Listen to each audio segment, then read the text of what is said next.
Bismillahirrahmanirrahim. Assalamualaikum warahmatullahi wabarakatuh. Bismillah, alhamdulillah, wassalatu wassalamu ala rasulillah. Alhamdulillah para jamaah ya, setiap harinya kita bisa mengaji bareng bersama saya. Mudah-mudahan setiap apa yang saya sampaikan ini menjadikan ilmu yang bermanfaat bagi kita semuanya, dan tentunya kita bisa mengamalkan akan ilmu-ilmu yang sudah kita dapat. Amin ya Allah ya rabbal alamin. Baik, para jamaah, di dalam kita hidup berumah tangga ya, di dalam kita hidup berumah tangga terkadang tidak berjalan selalu mulus ya dengan apa yang kita harapkan. Terkadang di dalam rumah tangga itu terjadi sebuah polemik-polemik dikarenakan sebab yang faktor yang banyak sekali sehingga menimbulkan sebuah polemik di dalam rumah tangga. Dan tidak sedikit di dalam polemik yang terjadi di dalam rumah tangga, misalkan salah satu contoh, seorang istri merasa buntu sekali, entah harus apa yang bisa dibenahi, sehingga akhirnya memutuskan bahwa mungkin cara yang terbaik itu adalah dengan cara berpisah ataupun ya bercerai saja, seperti itu.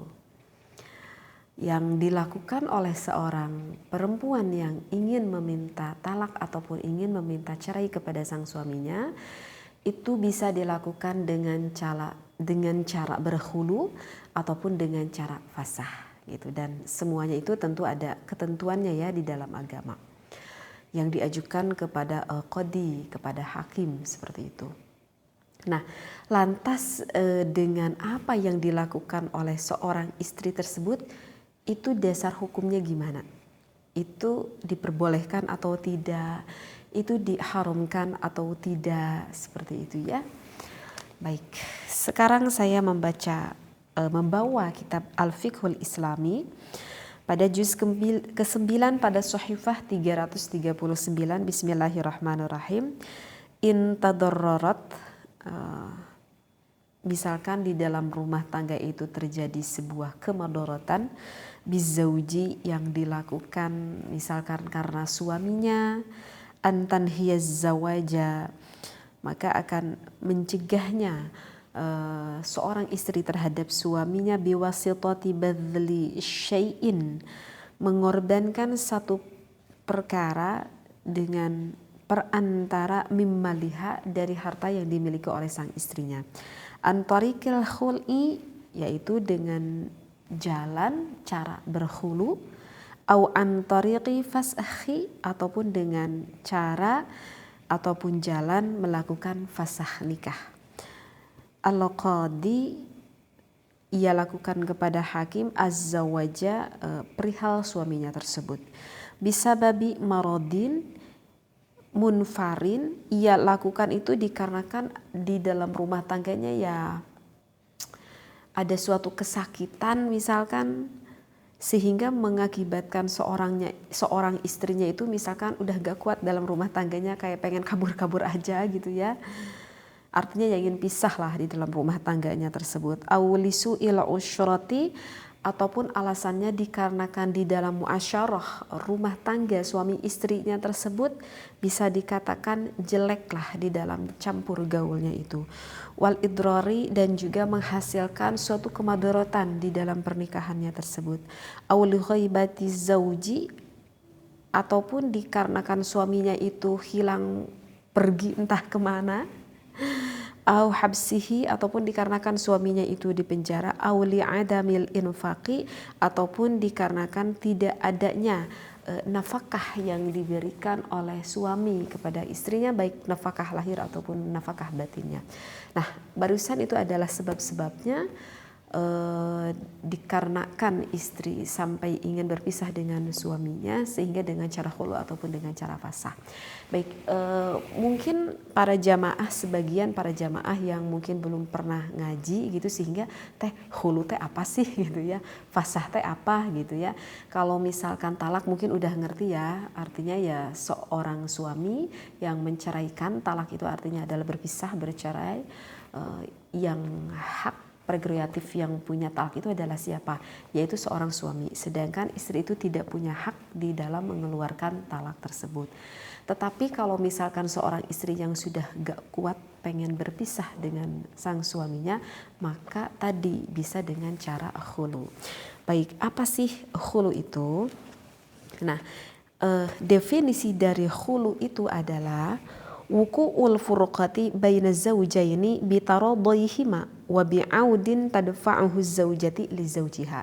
Jadi di dalam kitab ini dikatakan wuku'ul furqati. Jadi pengen berpisah nih ya gitu baina zawjaini antara suami dan juga istrinya bitaradayhima.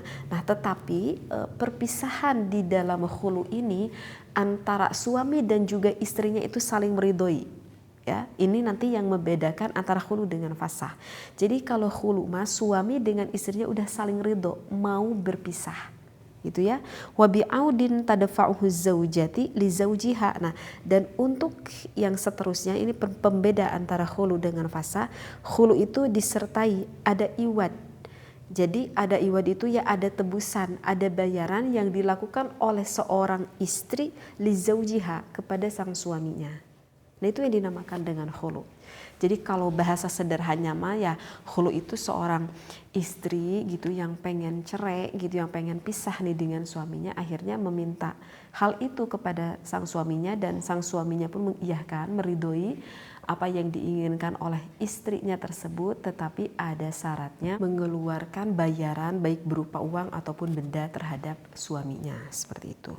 Jadi pembeda khulu dengan talak itu adalah kalau khulu itu ada mengeluarkan iwad, bayaran. Sedangkan kalau di dalam talak itu tidak ada pembayaran, tidak ada iwad, seperti itu. Nah, di dalam hal ini oleh pandangan agama boleh nggak sih seorang istri mengeluarkan khulu kepada sang suaminya? Saya ingat terhadap suatu hadis ya, ada riwayat yang disampaikan oleh Ibnu Abbas radhiyallahu an. Di sini dikatakan Ibnu Abbasin radhiyallahu anhu maqala. Jadi pada suatu ketika ja'at imra'atu, datang nih ada seorang perempuan yang mana perempuan itu suaminya yang bernama Sabit bin Qais bin Syammas. Suaminya itu bernama Sabit bin Qais, gitu ya. Nah, datang seorang perempuan ila Nabi sallallahu alaihi wasallam kepada Nabi Muhammad sallallahu alaihi wasallam, dan istri tersebut, perempuan tersebut berkata kepada ya Rasulullah, faqalat ya Rasulullah ma unqimu ala Sabitin. Perempuan itu berkata, aku itu tidak mencela suamiku ya Allah, fi dinin, di dalam agama, wala khuluqin, dan tidak juga di dalam akhlak, illa anni akhaful kufra, tetapi ya Rasulullah aku tuh tidak menyukai akan kekufuran. Nah, apa yang disampaikan oleh seorang perempuan itu, perkataan itu adalah menunjukkan bahwa perempuan itu ingin berpisah dengan suaminya yang bernama Sabit. Lantas apa yang dikatakan oleh Rasulullah yang dijawab kepada wanita tersebut? Faqala Rasulullah sallallahu alaihi wasallam, maka berkata Rasulullah, fataruddina alaihi hadifatahu, kamu mau gak, kata Rasulullah, untuk mengembalikan mas kawin yang pernah Sabit berikan kepada kamu berupa kebun. Jadi diceritakan bahwa perempuan ini dulu diberi mas kawin oleh suaminya yang bernama Sabit. Mas kawinnya itu adalah berupa kebun, sebidang kebun. Maka faqalat na'am, aku bersedia ya Rasulullah mengembalikan kebun itu kepada suamiku, kepada Sabit. Kemudian Rasulullah berkata, faraddat alaihi wa amarahu fafazzaqaha. Lalu Rasulullah berkata kepada laki-laki tersebut, Sabit, terimalah kebun itu dan ceraikanlah sekarang istrimu. Nah, itu adalah riwayat tentang khulunya seorang perempuan yang mana suaminya bernama Sabit. Di sana tidak ada penolakan. Berarti ini menunjukkan bahwa hukumnya diperbolehkan, dan bahkan Rasulullah memberikan jalan kepada istri tersebut ataupun perempuan tersebut. Jadi kalau kita berbicara tentang hukum, maka hukumnya khulu itu bagaimana?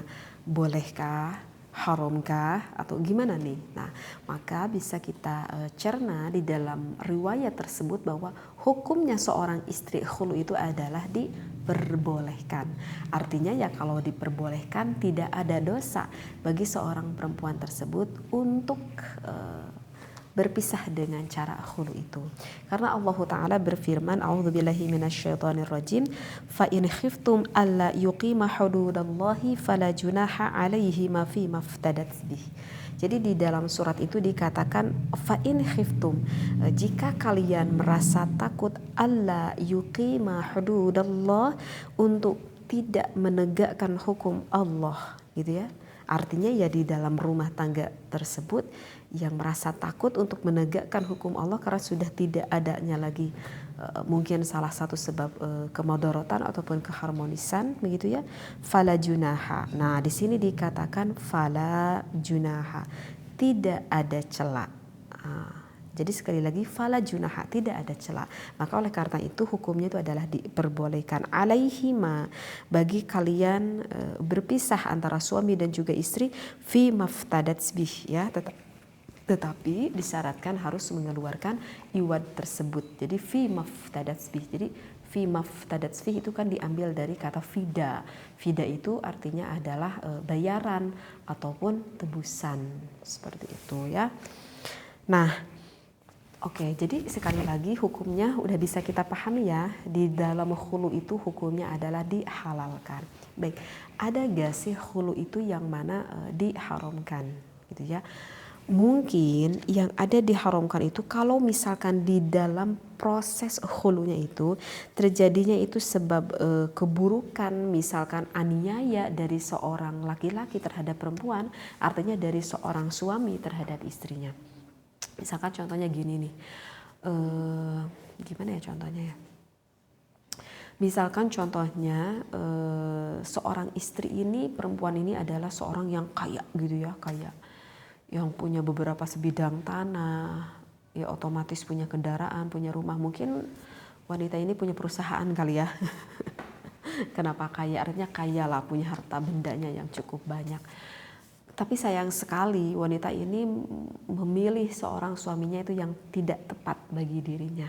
Kenapa? Karena suaminya itu yang menikahi dirinya itu yang senang untuk berpoya-poya menghabiskan harta-harta istrinya tersebut gitu. Misalkan suaminya yang senang judi misalkan gitu ya.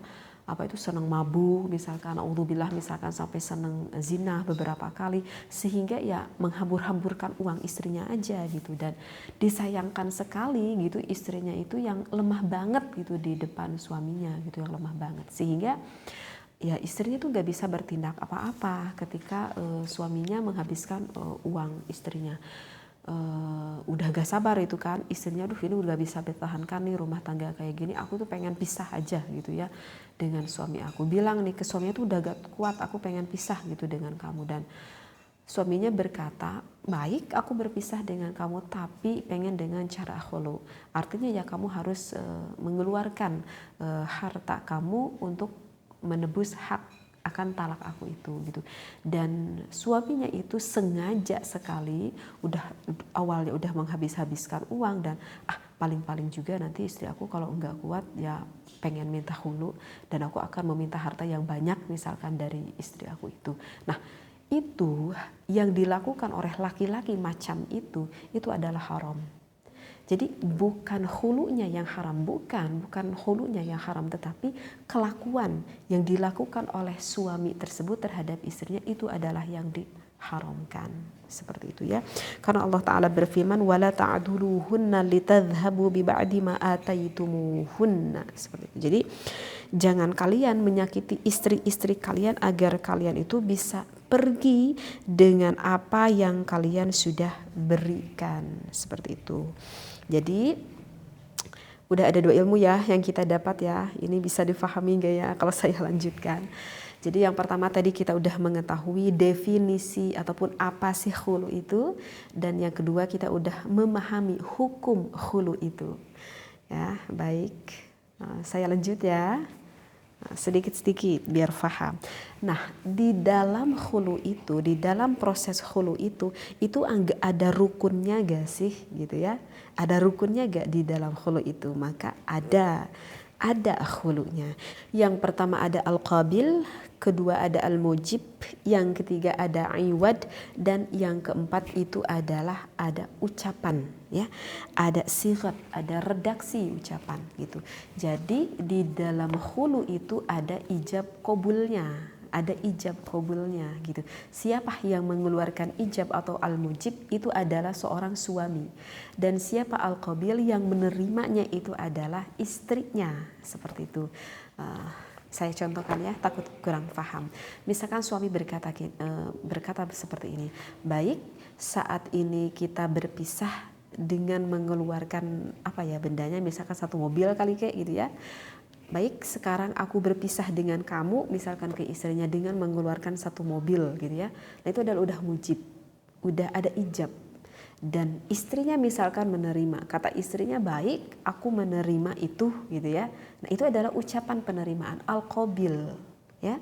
Nah jadi di dalam khulu itu harus ada ijab dan juga harus ada qabulnya. Dan untuk rukun yang ketiga itu harus ada iwad. Ya, ada iwad. Tadi dari kata fida itu ada bayaran yang harus dikeluarkan dari sang istri kepada suaminya. Nah, iwad itu ada ukuran nominalnya enggak? Ataupun ada ukuran maksimalnya enggak? Enggak ada. Jadi di dalam iwad enggak ada ukuran nominalnya berapa rupiah gitu ya, ataupun maksimalnya berapa rupiah, tidak. Jadi di dalam iwad itu harus ada kesepakatan antara suami dan juga istri. Gitu ya. Oke, berapa nih sepakatnya gitu ya.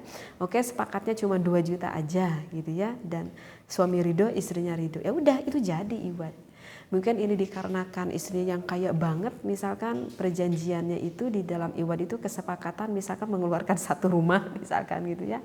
Dan disepakati oleh duanya, ya berarti jadi kesepakatannya itu mengeluarkan rumah yang di daerah ini misalkan seperti itu.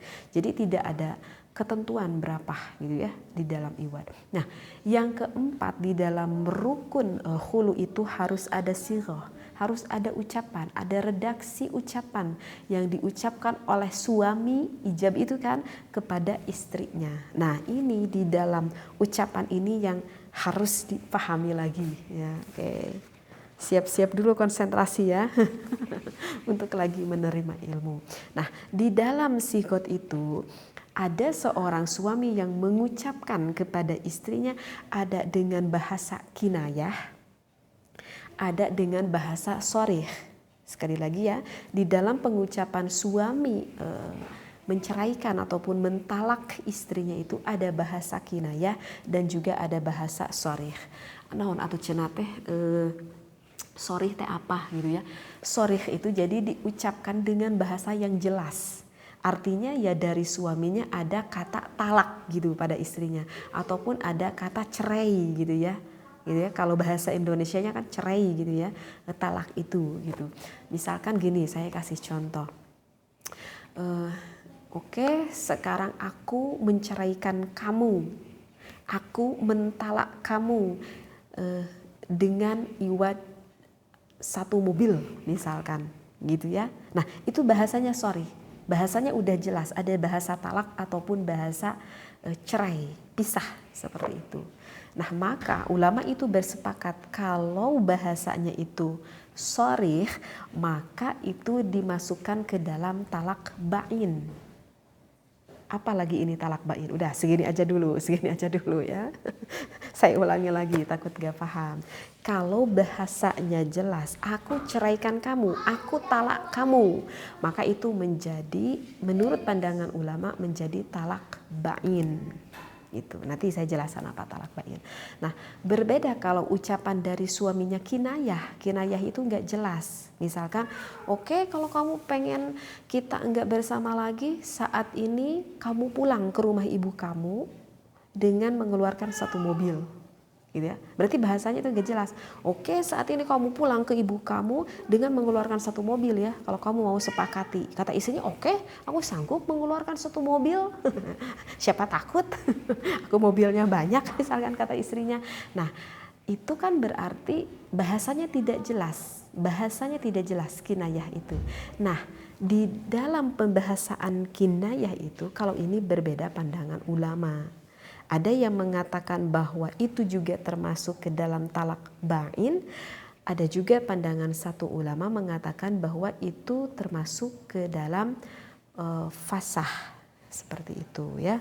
Nah, barusan kan saya singgung ada talak bain gitu ya. Barusan saya singgung ada talak bain. Apa teh itu talak bain? Karena begini ya, ini suami istri ini mesti paham ya, ini adalah ilmu ya. Jadi di dalam talak itu kan terbagi dua ya. Ada talak roji, ada talak bain. Talak roji itu adalah talak yang mana seorang suami bisa kembali lagi dengan istrinya. Maka yang termasuk talak roji itu adalah talak 1 dan juga talak 2. Maka tidak perlu melakukan proses kembali pertikahan kalau misalkan talak roji ini masih di dalam masa iddah sang istrinya. Gitu ya.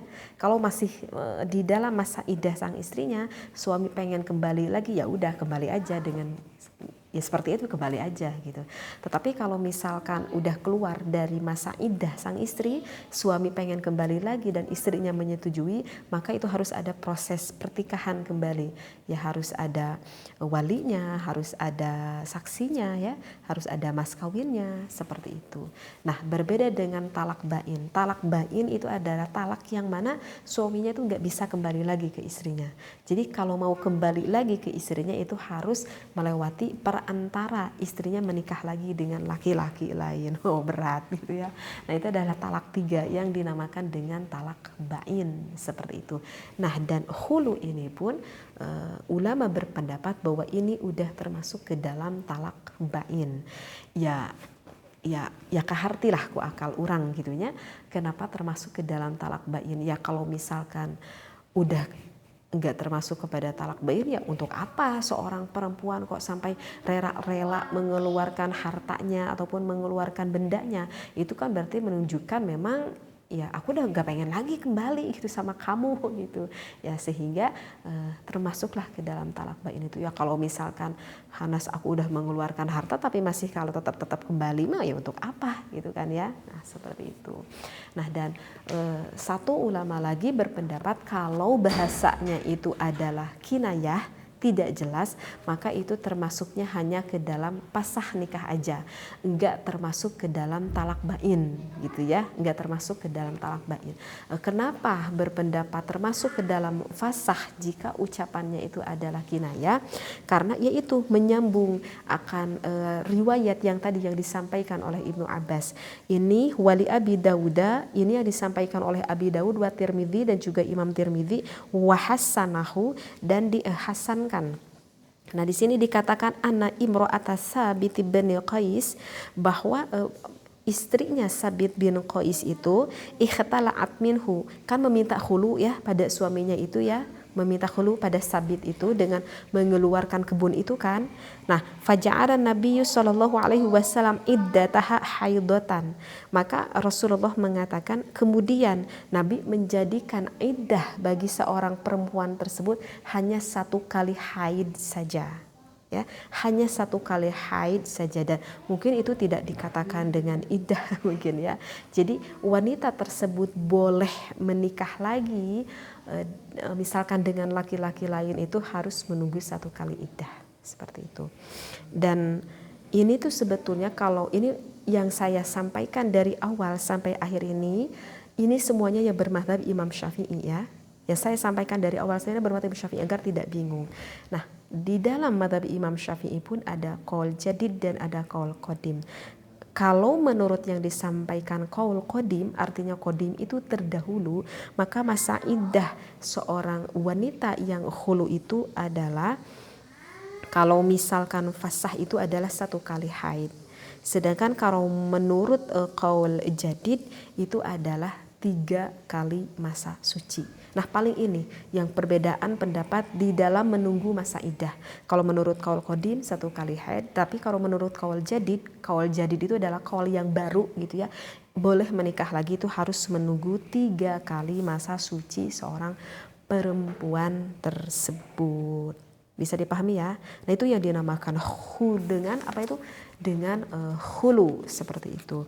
Meskipun di dalam khulu ini saya pernah lihat ya gitu di dalam kitab Majmu karangan Imam Nawawi bahwa dilakukan khulu ini tuh boleh dilakukan yang mana seorang suami dan juga istri itu sebetulnya ya kesepakatan aja, pengen aja gitu pisah. Bahkan nggak ada perdebatan, nggak ada perbencian gitu antara suami dan istri ya karena suatu apa gitu ya, ridho aja gitu berpisah dua-duanya, dan hal itu bisa dilakukan. Itu kalau gak salah saya lihat sih di dalam kitab Majmu seperti itu. Nah itu insya Allah bisa dipahami ya untuk hulu ya. Sekarang saya ingin menerangkan fasah. Apa itu fasah? Nah kalau pasah mah itu mah ya memutuskan aja gitu. Jadi ikatan pertikahan yang diminta oleh seorang istri terhadap suaminya. Kalau bahasa keren mah apa ya, sekarang mah gugatan cerai gitu-gitu ya. Jadi seorang perempuan yang memang sengaja datang gitu ke pengadilan pertikahan, datang ke kodi, datang ke hakim, aku pengen pisah gitu dengan suami aku. Dan di dalam perpisahan itu ya tentu kan harus ada mediatornya. Ya ada mediatornya itu ya diurus nanti oleh hakim dan juga staf-stafnya seperti itu. Nanti kan ditanya dulu kenapa kamu tuh pengen berpisah, tidak bisa dengan mudah gampang begitu saja karena ada sebab-sebab kenapa hal perempuan tersebut bisa berpisah dengan suaminya seperti itu. Ya, tadi kan sudah saya bahaskan di awal, misalkan dikarenakan seorang suaminya yang tidak memberikan nafkah yang udah cukup lama dan tidak ada jalan lain, misalkan istrinya pun tidak bisa melakukan bekerja misalkan. Artinya ya baik itu nafkah lahir ataupun nafkah batin itu bisa menjadikan sebuah alasan. Meskipun sebetulnya sih di dalam nafkah ini juga kan harus dibahas lagi ya lebih panjang lebar. Tetapi saya tidak akan membahas itu ya karena ini khusus saya sekarang ingin menerangkan tentang hukum fasah dan hulu aja gitu. Kemudian alasan yang lainnya misalkan seorang suami yang senang melakukan zina, seorang suami yang senang melakukan mabuk-mabukan, yang judi dan memang sulit untuk disembuhkan gitu ya. Untuk bertaubatnya itu sulit sekali tersembuhkan, gitu lagi. Maka boleh halal seorang istri meminta cerai kepada sang suaminya. Ataupun misalkannya seorang suami yang pergi gitu ya, entah kemana tanpa bilang dulu, tanpa izin dulu, pergi misalkan sampai 2 tahun gitu lamanya gak ada kabar gitu, dicari-cari gak tahu kemana gitu, maka itu juga seorang istri boleh meminta pasah ke pengadilan berpisah dengan suaminya. Ataupun misalkan suami dikarenakan di penjara 5 tahun sehingga istrinya berpikir aduh aku gak bisa sabar selama itu karena aku bisa dikatakan istri yang masih muda, aku juga membutuhkan sesuatu hal yang mana tidak bisa diberikan oleh suami kepada saya karena memang jauh kan suaminya itu di penjara. Itu boleh meminta pasah ke pengadilan. Ataupun misalkan seorang suami yang melakukan penganiayaan nih kepada istrinya, penganiayaan ya kalau sekarang mah dibilangnya KDRT mungkin ya. Baik penganiayaan itu KDRT itu baik secara fisik ataupun secara psikis ya. Karena nanti nyambungnya ke muasyarah bil ma'ruf. Ataupun misalkan seorang suami yang dikarenakan mempunyai penyakit yang mana penyakitnya itu sulit banget untuk disembuhkan gitu ya, sulit banget untuk disembuhkan sehingga ada kewajiban-kewajiban yang harusnya diberikan oleh seorang suami kepada istrinya tetapi tidak bisa diberikan kepada istrinya dan istrinya tidak bisa tidak bisa terlalu sabar untuk terlalu lama misalkan karena ya namanya juga kebutuhan mungkin dan intinya gak bisa terlalu sabar lebih lama lah seperti itu. Memang hak prerogatif seorang istri ya, kita tidak bisa menjudge seperti itu dan itu hukumnya juga diperbolehkan seperti itu. Nah sekarang ada sedikit lagi ya ilmu tentang pasah nikah ini. Di sini ada pasah dikarenakan tidak dipenuhinya ketika akad nikah itu terbagi ada 2. Yang pertama itu adalah akadnya sempurna. Jadi gini nih, ini maaf ya saya ngajinya agak panjang gitu, tapi ya memang ini hukum lah harus kita pahami. Jadi untuk contoh yang pertama ini gini, dan itu memang kebetulan sekali terjadi terhadap saudara saya. Jadi melakukan menikah dengan sempurna, tahu-tahu satu rodoah, satu susuan. Maka kalau meyakini bahwa itu adalah satu susuan, maka itu harus pisah dengan sendirinya. Nggak boleh diteruskan ya, karena nanti pernikahannya itu akan fasad. Saya itu punya saudara, anak bibi saya itu laki-laki. Nah, menikah nih dengan seorang perempuan. Nah, istrinya itu menceritakan kepada saya, menceritakan masa ini ceritanya tentang kakek neneknya. Jadi istrinya saudara itu menceritakan pada saya tuh gini, teh tahu gak dulu kakek saya sama nenek saya itu ya nikah gitu ya, nikah. Terus punya anak satu, ya anaknya itu mamah aku, katanya mamah aku baru punya anak satu. Nah, ketika udah punya anak satu mamah aku itu, kemudian ada seseorang tetangga yang udah lama gitu nggak ketemu. Nah, ketika ketemu sama kakek saya berkata, oh itu istri kamu tahu gak itu istri kamu itu dulunya pernah disusui sama ibu kamu. Jadi satu rodoah, Masya Allah, coba gimana, ini udah punya anak. Dan baru diketahui, ya si kakek nenek tersebut ya tidak langsung percaya 100% kan, karena harus ada pembuktian dulu yang lain. Akhirnya ada nggak, kata si kakeknya tersebut, ada nggak orang lain yang mengetahui bahwa aku ini satu rodoah dengan istri aku? Ada, katanya Pak Anu, Bu Anu, cari aja gitu. Nah, ketika mencari saksi yang lain dan mengiyakan, kata saksi yang lain, oh iya kamu itu benar satu susu nih dengan istri kamu itu. Nah, ya berarti kan udah ada beberapa saksi kan untuk mengiyakan bahwa dulu menjadi saksi bahwa dia itu adalah satu susu. Maka ya saat itu mau tidak mau dengan begitu berat hatinya harus pisah, harus cerai, gak boleh dilanjutkan. Kalau dilanjutkan itu dosa ya, karena satu rodoah, kaya satu mahram. Nah, oleh karena itu bagi seorang ibu jangan mudah banget untuk menyusui anak tetangga ataupun anak saudara ya, karena takut siapa tahu kan udah besarnya gak tahu ternyata satu rodoah dan jatuh cinta seperti itu. Nah, itu permasalahan yang pertama. Nah, untuk permasalahan yang kedua itu adalah, kalau sekarang sih kayaknya nggak ada deh, aku belum pernah dengar. Tapi kalau zaman dulu ketika aku masih kecil banget ya, aku udah sering gitu mendengar yang mana ada seorang laki-laki dan seorang perempuan itu yang dijodohkan sama ibu bapaknya. Tetapi ini dijodohkannya itu sampai ditikahkan gitu ya. Pernah gak sih ada yang benar zaman-zaman dulu, nenek saya dulu suka menceritakan seperti itu. Jadi sering dijodohkan sama orang tuanya, bahkan dijodohkannya itu langsung diadakan akad nikah gitu. Dan misalkan yang melakukan walinya ini adalah bukan bapaknya, sekali lagi di dalam hal ini walinya itu bukan bapaknya, misalkan uaknya ataupun pamannya. Nah, setelah dewasa, bagaimana setelah dewasa itu tergantung antara laki-laki sama perempuan yang tadi masih kecil. Mau dilanjutkan ya oke, nggak dilanjutkan gimana? Ya kalau nggak dilanjutkan ya tidak apa-apa untuk tidak dilanjutkan. Berarti ya dipasah aja, udah pertikahan zaman dulu waktu kecilnya, seperti itu. Nah, itu adalah dua permasalahan. Sekarang sedikit lagi ya, ada pasah setelah akad. Pasah setelah akad itu contohnya juga ada dua.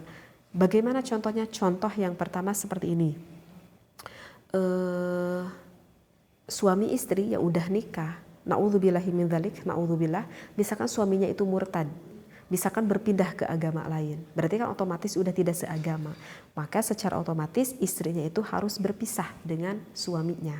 Nah, itu contoh yang pertama yang dikatakan pasah. Ataupun contoh yang kedua, ini suami istri awalnya itu bukan beragama Islam, non muslim, agama apa aja deh gitu ya. Kemudian alhamdulillah suaminya itu mendapatkan hidayah taufik menjadi mu'alaf, menjadi masuk ke dalam agama Islam. Ketika sang suaminya ngajak sama istri-istrinya, yuk kita masuk agama Islam, istrinya kekeh pendirian dengan agama yang sedang ia anut, gak mau mengikuti ajaran Islam. Nah, berarti ini juga otomatis harus berpisah suami dengan istrinya, seperti itu. Ya, alhamdulillah ya. Ada mungkin setengah jam lebih ya.